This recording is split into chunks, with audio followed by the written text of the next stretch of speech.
जॾहिं जॾहिं आमिरत जो दौर आयो आहे, बोरी बंद लाशें बोरी सुनते हैं और फिर भी मुस्कुराते हैं, हाथ जोड़कर मोहब्बत से जवाब देते हैं। तव्हांजे हिसे जो पाकिस्तान खैबर पख्तूनख्वा में न आहे छा? तव्हांजे हिसे जो पाकिस्तान बलूचिस्तान में न आहे छा? वञी वठी त ॾेखारियो जो सिंधी माण्हुनि जे वॾड़नि खां ग़लतियूं थियूं, जिन ट्रेनूं आणे असांजे मथां पहाड़ किराया।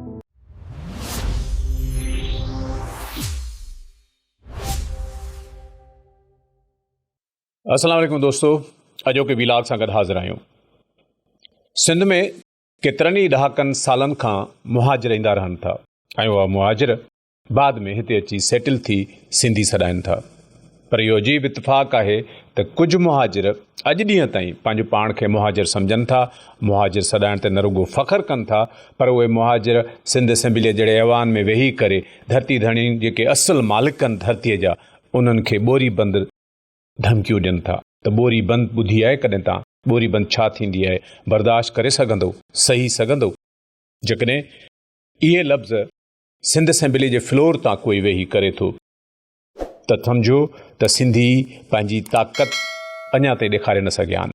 उहो इन जे करे जो कल्ह ताईं जिन माण्हुनि जे मथां दहशतगर्दी जा न रुॻो इल्ज़ाम हुआ, पर दहशतगर्दी जे इल्ज़ामनि में हू सज़ाऊं काटे चुका, उन्हनि जे मथां जलावतनियूं आयूं, उन्हनि खे मुल्क बदर कयो वियो, उन्हनि खे जेलनि में वाड़ियो वियो, पर उन्हनि जे बावजूदु उन्हनि जो अञा ताईं ज़बान उहा ई आहे जेका 90s में हुई। 90 वारे ॾहाके में बोरी बंद लाश जेके हुआ उहे कराची में तमामु घणे तइदाद में मिलणु शुरू थिया। उहो इन जे करे जो सिंध जो हिकु लिसानी ग्रुप, लिसानी टोलो, सभु उर्दू स्पीकिंग न, हिकु लिसानी टोलो जेको आहे उन्हनि धरती धणियुनि जे ख़िलाफ़ु बाहि ॿारे ॾिनी ऐं उहा बाहि अॼु ॾींहं ताईं उन्हनि जे अंदर मां विसामी न सघी आहे जो सिंध असेंबलीअ जहिड़े मोज़ज़ ऐवान में वेही करे हू धमकियूं ॾियनि था त ॿोरी बंदि छा थींदी आहे।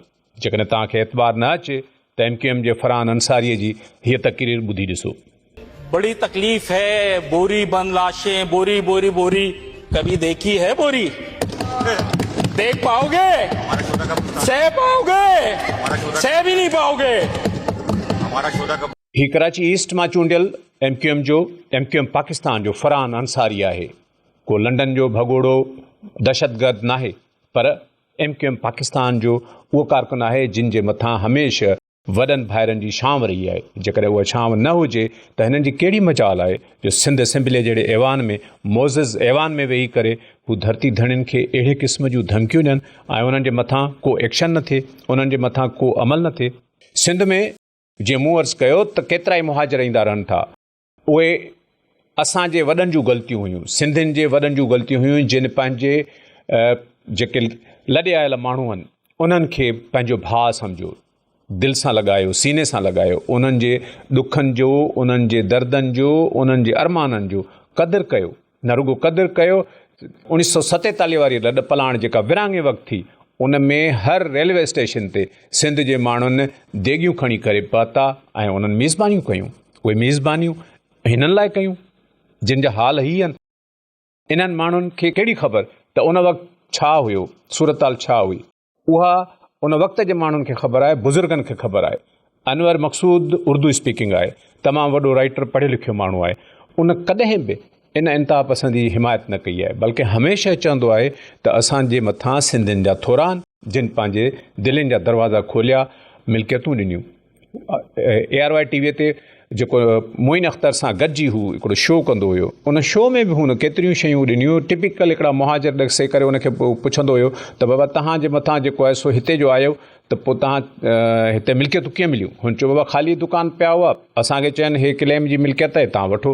त क्लेमनि में उन्हनि खे मिल्कियतूं मिलियूं ऐं उन्हनि खे इहा बि ख़बर न हुई त अंबनि जा बाग़ जेके उहे रेगिस्तान में थींदा आहिनि त उस पासां राजस्थान में हमारे भी बाग़ात थे, आमू के बाग़ात थे। उन्हनि माण्हुनि खे इहे मिलियूं। उन ज़माने में जॾहिं विरांङे वक़्तु हिंदू हितां छॾे विया, उहे अमीर तरीन माण्हू हुआ। उहे इंडिया में अॼु बि अमीर तरीन माण्हू आहिनि। उन्हनि महिनत करे, दादागिरी करे न, महिनत करे इंडिया जे मथां, इंडिया जी पूरी जेका फिल्म इंडस्ट्री आहे उन्हनि जे मथां राज कनि था, इकॉनमी में राज कनि था। तमामु थोरी उतां जी पॉपुलेशन आहे, पर उतां जी इकॉनमी में हुननि जो वॾो हिसो आहे। त इहा जेका नफ़रत वारी सियासत आहे उहा शुरू किथां थी? उहा 90s 80s में हिकिड़े आमिर जे तरफ़ां शुरू कई वई जॾहिं उन्हनि जे मथां हथु रखी।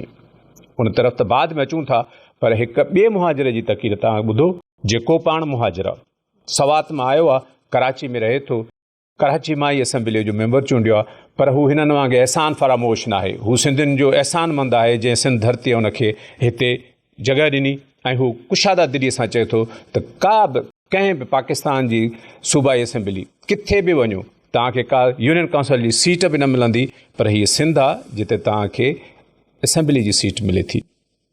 हीअ एजाज़ सवातिया जेको मलीर मां चूंडियो आहे, उन जी तकीर ॿुधो। आपको सिंध के बारे में या सिंध की तारीख का पता है? आपको आप किस किस चीज से लड़ने की बात करते हैं? मतलब आप हैं कौन? आपको पता है सोमरोज के बारे में? आपने कभी हिस्ट्री पढ़ी है सिंध की? आज इस सिंध धरती के ऊपर तकसीम करने की बात करके ये अलग यूनिट्स की बात की जाती है और ऐसे फ्लो में कहकर बात कर दी जाती है। मैंने पहले भी अपनी स्पीच में कहा था कि ये आप किस मां धरती को तकसीम करने की बात करते हैं? ये सिंध धरती है जहां पर केपीके से आया हुआ शख्स भी एमपीए बना हुआ है, ओहदेदार भी बना हुआ है, जिम्मेदार भी बना हुआ है, बिजनेसमैन भी बना हुआ है। पंजाब की बात करते हैं आप यहां से निकलकर पंजाब में जाके सियासत करके दिखाएं। एक काउंसलर की सीट आप वहां से नहीं जीत सकते। ये बड़े बड़े ओहदे, ये एमएनए, एमपीए, मिनिस्ट्रियां, मेयरशिप, ये इस धरती का कमाल है कि इसने आपको दिया है। हमारी ये जो धरती है, ये जो मट्टी है, ये सूफियों की जो धरती है, ये मोहब्बत की जो धरती है, यहां से हमेशा मोहब्बत की ही आवाज जानी चाहिए। मरहूम वालिद साहब की कब्र इस सिंध धरती में है। उन्होंने वसीयत की थी कि मुझे इस सिंध धरती पे दफन किया जाए। मैं एज अ पुख्तून मेंबर भी पाकिस्तान पीपल्स पार्टी का, मैं भी अपने बच्चों को वसीयत करके जाऊंगा कि मैं जहां भी मैं मरूं, लेकिन मेरी मैयत को इस सिंध धरती में लाकर दफन किया जाए।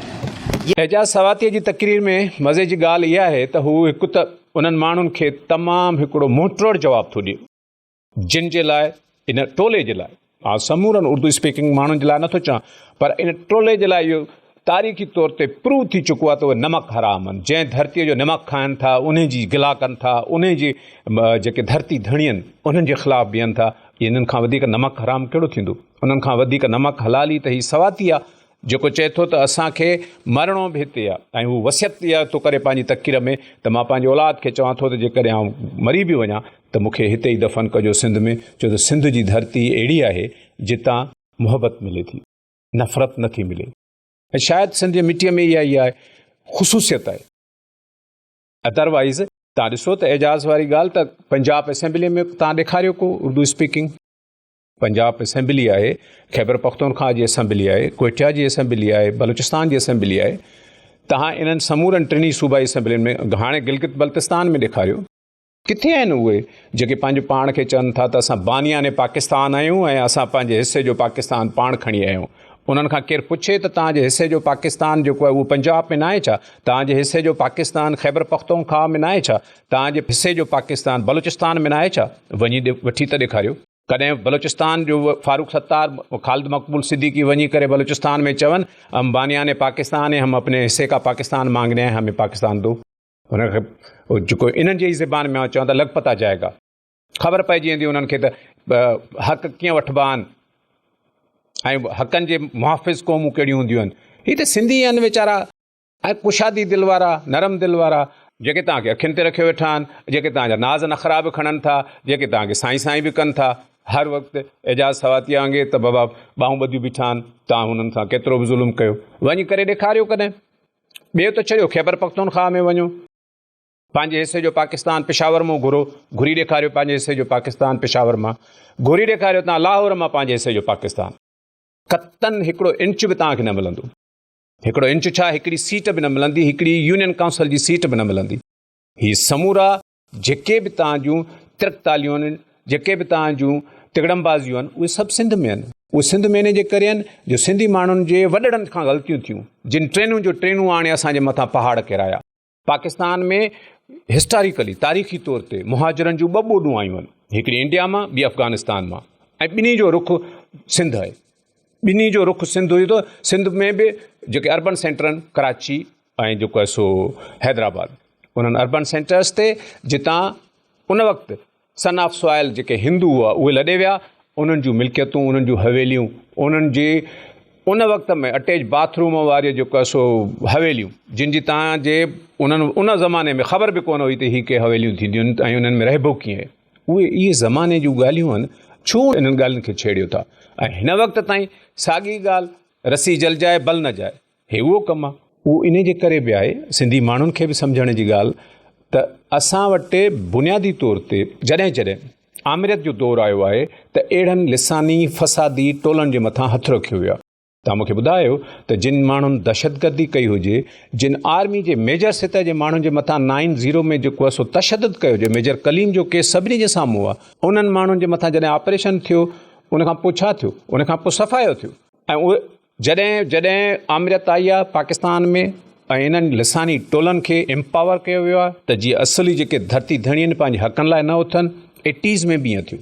बुशरा ज़ैदी केस ते इतफ़ाक़ हुयो, रोड हादसा त अॼु बि थियनि था, कराची में डंपर में केतिरा नौजवान क़तल थियनि था, पोइ अॼु नथी क़ाइम क़ियम ठहे, अॼु नथो को ताफ़सीन ठहे। उन वक़्त जी एडमिनिस्ट्रेशन उन्हनि खे हथु रखियो, छांव रखी।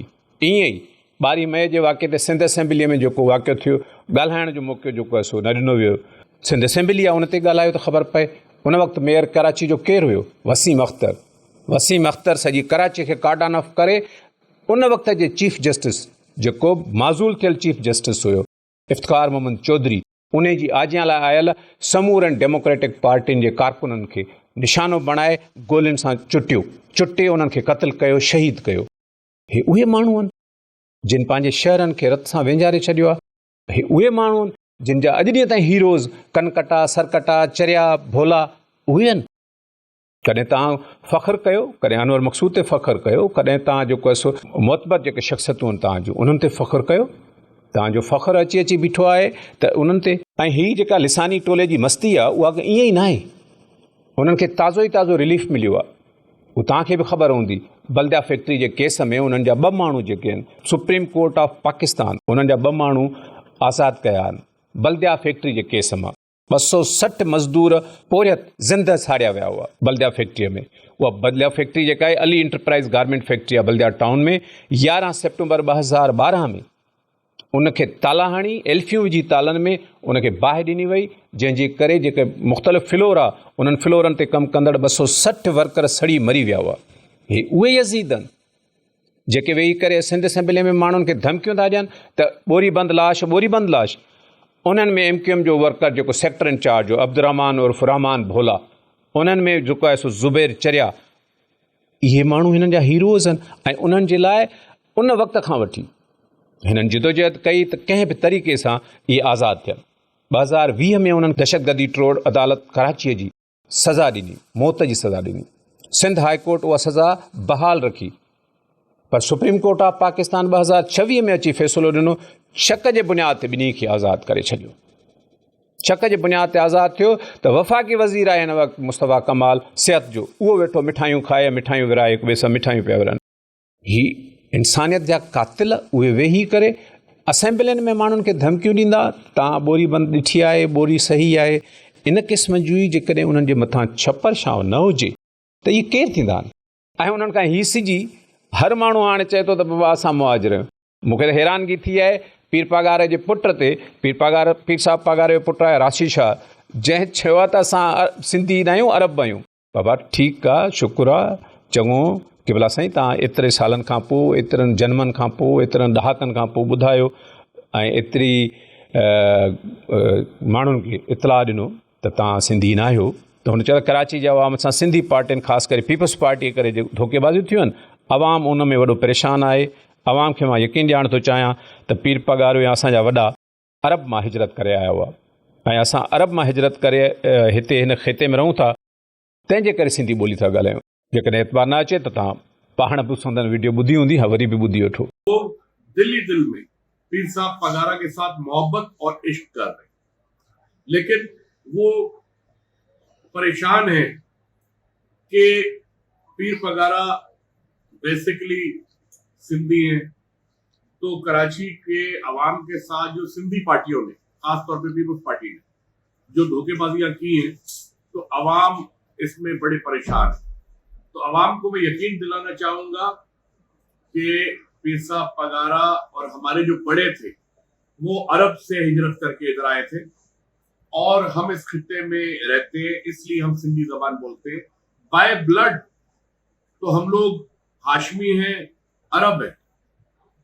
अब इसी तरह आप लोग भी जो उर्दू स्पीकिंग लोग महाजर कहलवाते हैं, महाजर कहलाना छोड़ दें, क्योंकि महाजर वो होता है जो हिजरत करके आया, उसके बाद जिसकी औलादें इधर ही पैदा हुई वो हमारे भाई हैं, वो हमारे सिंधी भाई हैं, वो हमारे ही पीर साहब पागारे जा फर्ज़ंद राशिद शाह साहब जिन फरमायो आहे त हू अरबस्तान मां आयल आहिनि, यानी हू पाण मुहाजिर आहिनि। पर राशिद शाह साहब जन खे निमाणी गुज़ारिश कंदुसि त तव्हां केतिरो बि वस कयो, कराची जो लिसानी टोलो तव्हांखे या फंक्शनली खे कॾहिं बि हयाती में वोट न ॾींदो। ज़िंदगी भर तव्हां कोशिशि करे ॾिसो, तव्हांजे वॾड़नि बि कोशिशि कई आहे। ईअं ई पीपल्स पार्टी जे कंहिं सीनियर अॻुवान सां मुंहिंजी कचहरी पे थिए, उनखां मां पुछियो त छा सबबु आहे जो उर्दू स्पीकिंग जेको सिंध में रहे थो उहो कॾहिं बि पीपल्स पार्टी खे वोट नथो ॾिए। ईअं मेजॉरिटी में जीअं सिंधी, पंजाबी, गिलगिती उहे ॾियनि था, छा सबबु आहे? त यकीन पुछो त उन वटि को जवाबु कोन हुयो। हिन वक़्तु ताईं पीपल्स पार्टी जी हुकूमत मथां केतिरियूं तनक़ीदूं कयो, पर आउं चवंदो आहियां त सैयद मुराद अली शाह सेवण खां वधीक कराचीअ जो जेको हक़ अदा कयो आहे। कराची में हुन बिलियंस रुपीज़ जा किरोड़े अरबे रुपयनि जा प्रोजेक्ट ॾिना आहिनि, पर उन जे बावजूदि हुनखे छा था चवनि, सदाईं उथी करे तानो गैर मक़ामी। भई सेवण मां आयो आहे उहो गैर मक़ामी थी वियो। तव्हां जेके यूपी, सीपी, उत्तर प्रदेश ऐं बिहार मां आया, तव्हां मक़ामी थी वियो। उन्हनि ताननि जे बावजूदि कॾहिं सेवण जी तरक़ी एतिरी मुराद शाह न कई आहे। सेवण जी तरक़ी जो एतिरी हुनखे ॻणती न आहे। कॾहिं सेवण जे कंहिं बाग़ जी एतिरी हुनखे न आहे जेतिरो इम्प्रेस मार्केट खे हुन ठीकु कयो। इम्प्रेस मार्केट जे भरिसां ई वरी सदर में जेको ॿियो पार्क आहे उनखे इम्प्रूव करण लाइ अंडरपासिस, बाईपासिस, ओवरहेड ब्रिजिस, बाग़, इहे सभु शयूं जेके कराची में ॾिए, उनजे बावजूदि हुनखे मुराद अली शाह खे चवनि साईं तव्हां त गैर मक़ामी आहियो। मुराद अली शाह साहिब जी ख़ुदि पंहिंजी पोज़ीशन इहा आहे जो हू चए थो असां सैयद आहियूं, असांजा वॾड़ा हिजरत करे आया हुआ। बाबा ख़ुदा कयो, इहो हिजरत विजरत मुहाजरनि वारे असर मां निकिरो। छाजा तव्हां हिजरत करे आहियो? तव्हां सीने ते हथ हणी छो कोन था चओ त you are son of soil, तव्हां असल धरती जा वारिस आहियो, सिंधी आहियो। हिन महिल माण्हुनि खे यादि अची पियो आहे त असां अरबस्तान मां आहियूं। हिन महिल माण्हुनि खे अची यादि पियो आहे त असांजा वॾड़ा जेके असां नजफ़ मां आया। हिन महिल माण्हुनि खे यादि अची वियो आहे त असांजा वॾा इराक़ मां आया, बगदाद मां आया।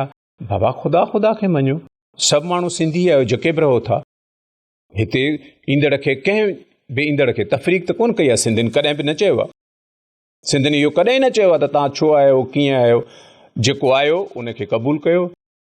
वॾे में वॾी लड़पाण जेका मूं ॿुधाई तव्हांखे अफ़गान मुहाजिरीन जी थी, उन्हनि जा बि लखे माण्हू आया हिते, आबाद थी विया, सेटल थी विया, वापसि ई कोन विया। हाणे अक़वाम मुतहदा जी हिकिड़ी आई आहे रिसर्च अंग अखर, त उन में सिर्फ़ु 40,000 अफ़गान मुहाजिर आहिनि, उहे सिंध में रहनि था।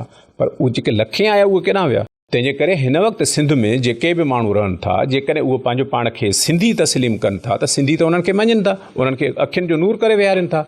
पर अॼु ॾींहं ताईं जेकॾहिं कंहिं माण्हूअ खे, कंहिं लिसानी टोले खे इहो बुग़्ज़ आहे, इहो गुरूर आहे त असां सिंधियुनि खे या जेके धरती जा वारिस आहिनि असुली, उन्हनि खे मारे मञाईंदासीं, त उहा उन्हनि जी भुल आहे, उहा उन्हनि जे वॾनि जी बि भुल आहे।